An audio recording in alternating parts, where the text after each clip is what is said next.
ദുബായിൽ 24 വയസ്സുള്ള കാസർഗോഡ് സ്വദേശിനി ഹൃദയാഘാതം മൂലം മരണപ്പെട്ട സംഭവം വലിയ ദുഃഖവും ആശങ്കയും അസ്വസ്ഥതയുമൊക്കെയാണ് മലയാളികളായ പ്രവാസി സമൂഹത്തിൽ പ്രത്യേകിച്ച് ഉണ്ടാക്കിയിരിക്കുന്നത്. കാസർഗോഡ് ബദിയടുക്ക സ്വദേശിയായ മുഹസീനയുടെ വിയോഗം ഇനിയും ഉൾക്കൊള്ളാനായിട്ടില്ല അവരുടെ ബന്ധുക്കൾക്കും സുഹൃത്തുക്കൾക്കും ഒന്നും. കരാമയിലാണ് കുടുംബവുമായി അവർ താമസിച്ചിരുന്നത്. കാസർഗോഡ് മിഞ്ച മുഹമ്മദ് ഇർഷാദാണ് മുഹസീനയുടെ ഭർത്താവ്.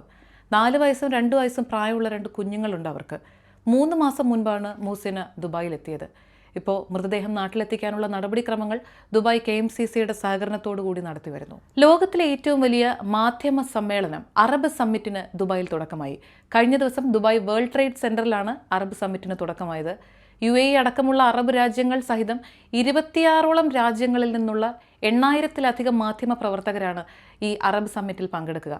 മാധ്യമപ്രവർത്തകർ മാത്രമല്ല, പല രാജ്യങ്ങളിലെയും മന്ത്രിമാരും പ്രമുഖ വ്യക്തിത്വങ്ങളും മറ്റ് മീഡിയ പേഴ്സൺസും ഇൻഫ്ലുവൻസേഴ്സും ഒക്കെ അറബ് സമ്മിറ്റിൽ പങ്കെടുക്കുന്നുണ്ട്. മാധ്യമ മേഖലയുടെ ഭാവി എന്നുള്ള വിഷയത്തിൽ അഗാധമായൊരു ചർച്ച നടത്തുക, അതിൻ്റെ നിർണായകമായ സാധ്യതകൾ പരസ്പരം പങ്കുവെക്കുക എന്നൊക്കെയുള്ളതാണ് ഇത്തവണത്തെ അറബ് സമ്മിറ്റിന്റെ പ്രധാന ലക്ഷ്യം. ദുബായിലെ ഏറ്റവും അധികം തിരക്കുള്ള പ്രദേശങ്ങളിലൊന്നായ മിർദിഫിൽ 2 പെയ്ഡ് പാർക്കിംഗ് സോണുകൾ കൂടി അനൗൺസ് ചെയ്തിരിക്കുകയാണ്. പാർക്കിംഗ് കമ്പനിയാണ് ഇതുമായി ബന്ധപ്പെട്ട ഔദ്യോഗിക വിവരങ്ങൾ പുറത്തുവിട്ടിരിക്കുന്നത്. വരുന്ന തിങ്കളാഴ്ച 2025 ജൂൺ 2-ാം തീയതി മുതൽ ഇത് പ്രവർത്തിച്ചു തുടങ്ങുമെന്നും അറിയിപ്പിൽ പറഞ്ഞിട്ടുണ്ട്. On street zone 251C, of street zone 251D എന്നിങ്ങനെ 2 പെയ്ഡ് പാർക്കിംഗ് സോണുകളായിരിക്കും മിർദിഫിൽ തിങ്കളാഴ്ച മുതൽ പ്രവർത്തിക്കുക. ഇവിടെ പീക്ക് ടൈമിൽ ഏറ്റവും തിരക്കുള്ള സമയത്ത് മണിക്കൂറിന് 4 ദറംസും തിരക്കില്ലാത്ത സമയങ്ങളിൽ മണിക്കൂറിന് 2 ദറംസുമായിരിക്കും ഈടാക്കുക. ഞായറാഴ്ചകളിലും പൊതു അവധി ദിവസങ്ങളിലും ഇവിടെ പാർക്കിംഗ് ഫ്രീ ആണ്. ഷാർജ കോർഫക്കാനിൽ വലിയൊരു മാമ്പഴ ഉത്സവം വരുന്നു.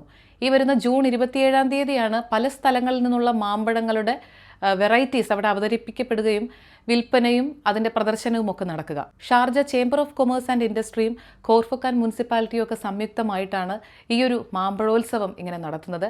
ജൂൺ 27 മുതൽ ജൂൺ 29-ാം തീയതി വരെ 3 ദിവസമായിരിക്കും എക്സ്പോ കോർഫക്കാനിൽ മാമ്പഴോത്സവം അരങ്ങേറുന്നത്. ദുബായ് വാർത്ത തികച്ചും ലോക്കൽ, 2025 മെയ് 27-ാം തീയതി ചൊവ്വാഴ്ച.